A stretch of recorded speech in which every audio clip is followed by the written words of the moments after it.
All right, so last segment of the day, we're gonna we're gonna talk about some teams that need to step it up before it gets too deep into the season and it's just too late for them. Uh, I'll kick it off. I'll kick it off on this one. I think the Timberwolves seriously need to step it up. I mean, look, I didn't project them as a playoff team. Uh, I projected them as possibly making the play-in tournament if everything goes perfectly for them. But, I didn't think they'd be the worst in the West right now. I did not expect that. And there's a bunch of reasons for that. Of course, they've missed Cat for a few games due to injury, and now they're missing him even more because of COVID. Get well soon, by the way, Cat. It's very hard to hear that he's getting COVID, especially after how much it's racked his family. But you know, even with Cat on the floor, there's just zero defense from almost every position on the floor. There's basically almost no defenders, and the team building is just so questionable by the Wolves GM. I mean, trading Robert Covington just was not a good idea if you're trying to compete. He can be an anchor of a defense, and to trade him away when defense is the main thing you need and like wing play is the main thing you need it was a very bad move in my opinion. And also just cutting Rondé Hollis Jefferson, he was I'd say he was their best defender on the team, and they cut him before the season even really started. I I think that was a really bad move by them. They need defense, but they keep throwing away good defenders. I don't understand what they're trying to do here. Their only real playmaker is Ricky Rubio. D'Angelo Russell, he can kind of play make a little bit. But that's not his main. That's not his main goal. Uh, Cat even can play make a little bit, but that's not his main goal. The only real playmaker who's setting guys up right now is Ricky Rubio. And obviously, they're relying on Anthony Edwards for about like 15 points a game. And he's a rookie, and they're relying on him for a lot of the offense off their bench. There's so many questionable decisions made by the GM. Uh, you know, I just don't know where this team is going to go. I don't know where they're headed. I don't know what they're doing. They don't have their own draft pick this year. So tanking does nothing for them. Being worst in the West, all it does is improve the Golden State Warriors draft stock because they have their pick. It is top 3 protected. So technically, if they really want to take the chance, they could tank. But, we've seen from the Knicks in the past few years that the lottery can be merciless. You could be the worst team in the league and not even end up with a top 4 pick. Like the lottery is ruthless. So, if ping pong balls don't bounce their way, suddenly their pick is gone. They don't have any assets to really build off of, and maybe Cat straight up asks for a trade. I don't know where this team is really going. I don't know what they're trying to achieve this year. If they are trying to compete, they're not making the right moves to compete. And if they're trying to tank, this is the worst season to choose to tank. Because, like I said, they don't have their own pick. They don't have their own pick.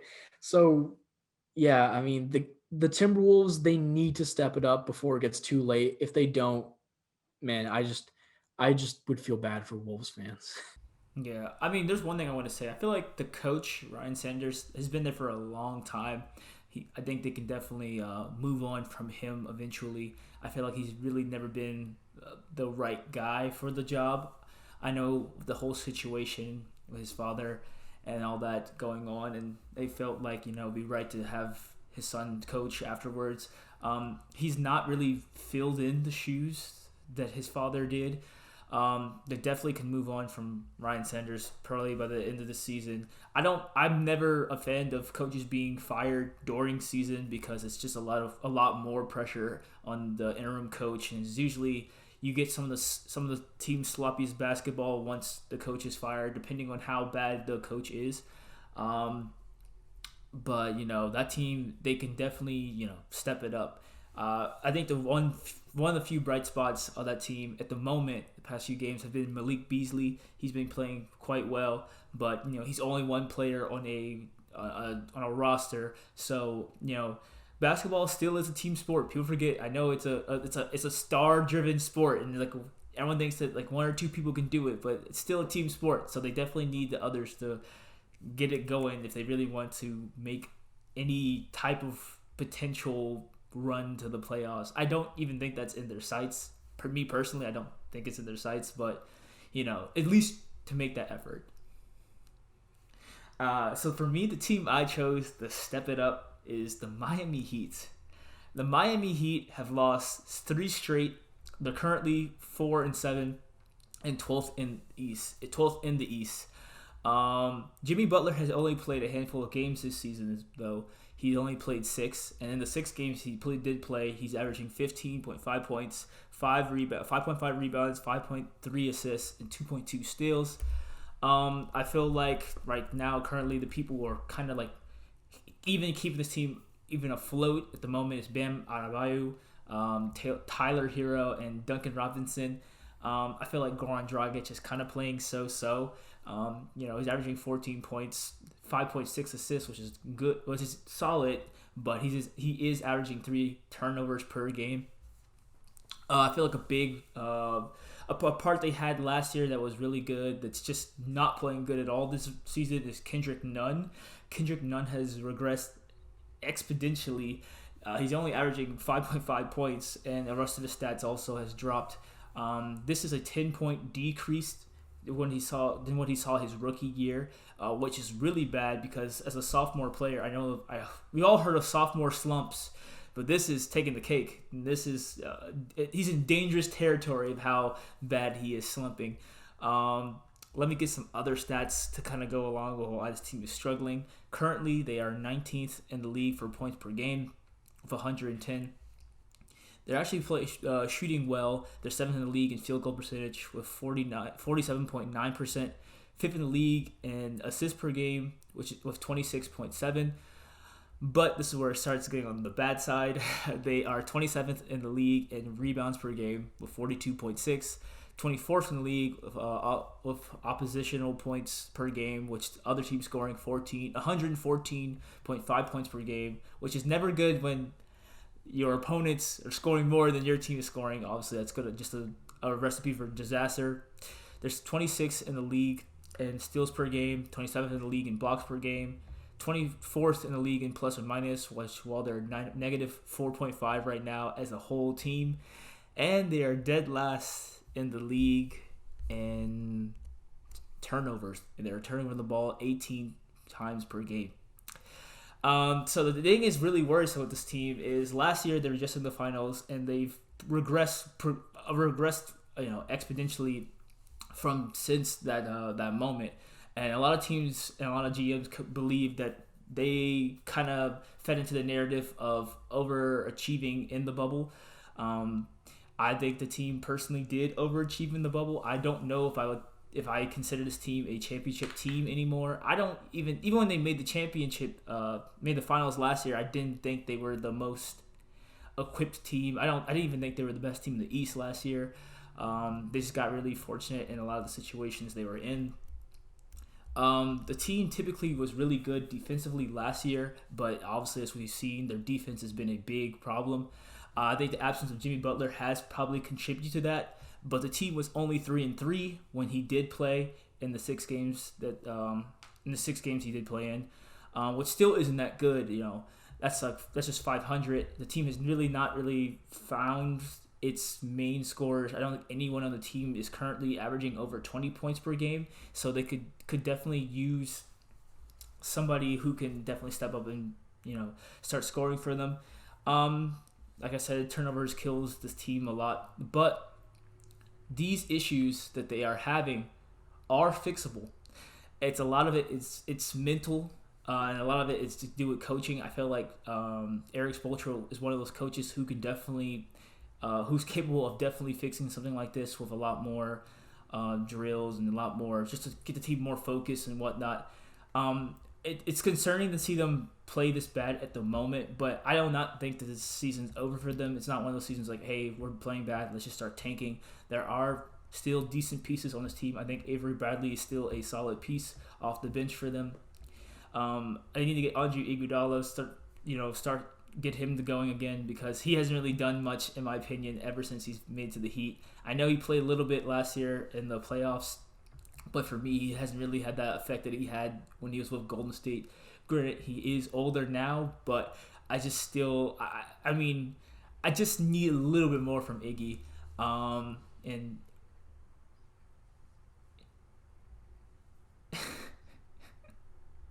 yeah, that's never good when that's your only highlight of the season. So he can definitely improve. I feel like the whole bench unit can definitely improve. They just gotta get more focused and just kind of clean up because once they hit that mid-season stretch, having clean ball handling and you know a lot of that focus is definitely necessary when you hit that mid-season stretch because a lot of those games just keep coming and coming. So you got to really stay focused as much as possible. So I think the Heat can step it up. It's just a matter of time when. I think when Jimmy Butler hopefully comes back from his quarantining process, hopefully he will come back and start moving this team back into the correct direction. Yeah, I mean, I think a lot of their issues were just compounded by the COVID issues that they've been having. Um, I also think that, you know, this is a team that obviously like they do thrive in a bubble environment. So if they can just reach the playoffs, I think they do have a shot to try and go back to the finals.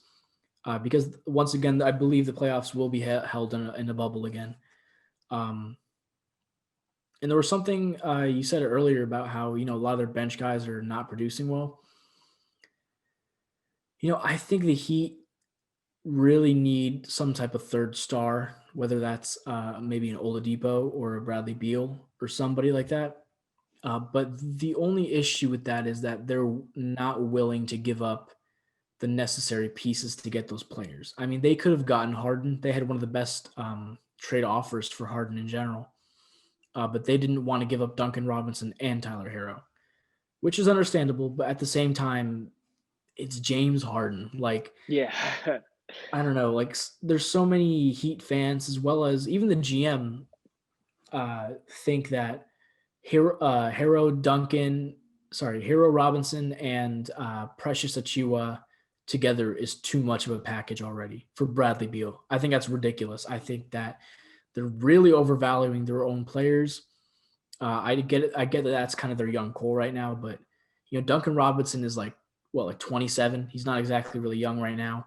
Tyler Yeah. Hero, he's fresh off a decent freshman season, but how long is he going to take to develop into the player that Bradley Beal or James Harden is right now? I think the Heat are maybe trying to wait for Kawhi Leonard to become available, hopefully in free agency for them. I think, I don't think their issues are fixable this season unless they really trade for somebody like Bradley Beal or somebody else. Uh, I think a lot of their issues will be fixed in the offseason when maybe they could go after Oladipo and Kawhi Leonard. I do believe Andre Iguodala comes off the books then. So if they kind of give Andre Iguodala's contract to Oladipo, I think he would take a little bit of a pay cut like that, which is about 15 million. I do think he would take a little bit of a pay cut because there's just been rumors running rampant that Oladipo just really wants to go to Miami. He's been pushing for it. He turned down $25 million a year with Yeah. Indiana, and that's why they traded him. that's why they Yeah. shipped. Yeah. So if he really does want to go to Miami, he's going to have to take a pay cut. I think. I don't think they're going to give him a full max. But then again, the Heat are liable to give out bad contracts. I mean, they gave obviously Myers Leonard that big deal for basically no reason. They gave Iguodala a big extension also for potentially no reason. Even after they didn't really see him play, they just straight up gave him the extension before they even really saw him play, which is a little ridiculous. Yeah, the Heat are prone to bad contracts. Tyler Johnson, I can name another one right there. Uh, you know, so it's going to be up in the air. They're definitely going to be pursuing Kawhi Leonard in the offseason. Uh, and so I do agree with, some of their issues are fixable, just by coaching and discipline. and also probably by coming back from the COVID and being fully healthy. But you know, I also agree with you in the fact that now the Nets are in the East, and now the Nets are now that they have Harden. I don't see the Heat team making it back to the finals at all. They'd have to wait till next year, maybe grab Kawhi Leonard or Victor Oladipo, somehow just snag one of those two, and then they would be okay. But until then, yeah, I don't see the Heat doing anything right now, and I think that if they didn't overvalue their players a little bit, I think they'd be in a little bit of a better position. Yeah, I definitely agree with you on that statement with them overvaluing their players because I've seen every time you hear any Heat discussion or anyone in like the comments of any Heat post, oh well, we can never get rid of Hero, we can never get rid of Duncan Robinson. It's like for me, I would let go of Hero for Bradley Beal because, like you said, Bradley Beal is already an established player. We already know the dude's a bucket. He leads the NBA in scoring right now. Um, Tyler Hero, I like him. He's a solid player, but he's not Bradley Beal. I